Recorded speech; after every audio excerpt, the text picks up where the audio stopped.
Christmas tales, the Elves Shoemaker. Elves and the Shoemaker. All right, here we are.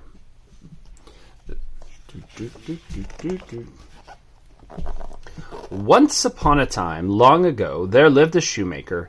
He was an honest shoemaker and worked very hard. But no matter how hard he tried, he only got poorer and poorer.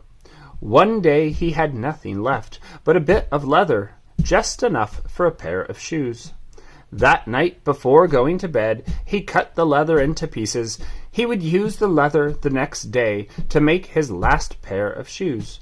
He laid the pieces carefully on his workbench. "Tomorrow I will wake up early, and I will be ready to make my shoes," he said. Then he and his wife left the shop and went home to eat a small meal and go to bed. The next morning, when the shoemaker and his wife returned to the shop, they found the pieces of leather were no longer on the workbench. Instead, to their surprise and joy, there was a beautiful new pair of perfectly made shoes. The shoemaker looked at the shoes and found that they were much better than any he had ever made. Who could have done this? Wondered the shoemaker's wife. In a short while an elegant man entered the shop. He tried on the shoes and was so pleased that he offered a handsome price for them. The shoemaker took the money and bought enough leather for 2 pairs of shoes. That night the shoemaker again cut the leather for the shoes to make the next day. He carefully laid the pieces out on his workbench. Then he went home. And the next morning, when he and his wife returned to the shop, there were 2 pairs of shoes waiting on the workbench. These shoes were more beautiful than the ones they had found the day before. Soon a fine man and an elegant lady came into the shop. "What lovely shoes!" exclaimed the lady. She and the gentleman were so delighted that they paid an even higher price for their shoes than the man of the day before. Now the shoemaker was able to buy enough leather to make 4 pairs of shoes. How high is it going to I don't know. It's doubling every day. And so it went, night after night. The shoemaker would cut the leather for more and more shoes. He would carefully lay out the pieces, and each morning there would be rows of handsome shoes waiting on his workbench. The word spread all around the countryside about the shoemaker's fine shoes. People began coming from far and wide to see for themselves and buy shoes at his shop. Before long, the shoemaker and his wife were no longer poor. In fact, they were becoming very rich indeed. They had enough money to eat well and buy new clothes. They could hardly believe their good fortune.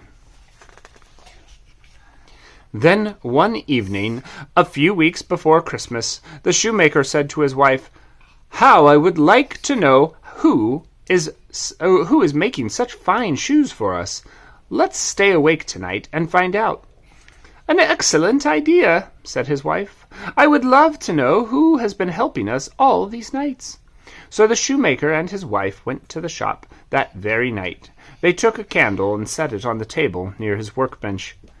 "We must hide ourselves," said the shoemaker. They crouched behind some clothes hanging in the corner of the room, and there they waited. At the stroke of midnight, as the shoemaker and his wife watched 2 little elves wearing thin and tattered clothes come into the shop, they immediately jumped onto the bench and began their work. How their fingers flew as they stitched and hammered and pounded away! The shoemaker and his wife could hardly believe their eyes. The elves did not stop until all the leather was made into shoes. When they had finished with their work, they swept up all of the scraps of leather and left the workbench as they had found it.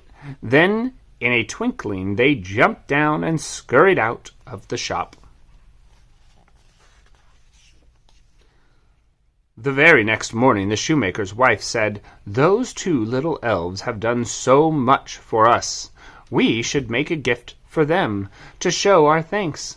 They must be cold with their ragged clothes, so I will make 2 little suits and hats. Will you make 2 tiny pairs of boots for them?" "Of course," said the shoemaker. So they set to work to make clothes for the elves. The wife made 2 handsome coats of green wool. Then she sewed 2 tiny shirts of the finest cloth. She made 2 little hats and trimmed each one with a jaunty feather. She knitted 2 pairs of warm stockings. The shoemaker sewed 2 pairs of little boots. That night they laid out their gifts on the workbench. At midnight, sure enough, the 2 little elves came skipping into the shop, ready for work. They looked at the workbench, expecting to find pieces of leather to make into shoes, but when they saw the beautiful tiny clothes, they were puzzled at first. What, do you think they're going to wear them, Apollo? Yeah. Then their surprise turned to delight. They quickly began to dress themselves in the suits, shirts, little hats, and boots. As they put on their clothes, they started to dance a lively jig. They hopped about and clapped their hands with glee. Yippee, yippee! Ooh. Then they began to sing. "Now we are jaunty gentlemen. Why should we ever work again?" Uh-oh. Jaunty gentlemen never work again. As soon as they were dressed, they started dancing faster and faster. They hopped and laughed and sang, until at last they twirled right out the door of the shop. The shoemaker and his wife watched them dance down the snow-covered moonlit path. The shoemaker smiled and said, "I wonder if we will ever see them again." "Perhaps not," answered his wife, "but how glad I am we were able to repay them for all they have done for us.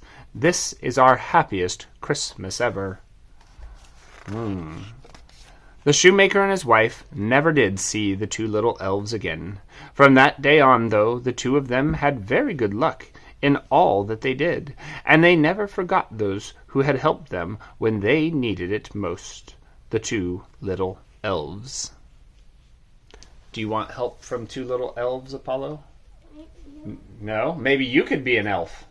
I want You to do it all myself. You want to do it all yourself? How about you could be Daddy's little elf? How about that? We can climb Daddy. Oh, okay. Say adios to the internet. Yes! Adios, internet!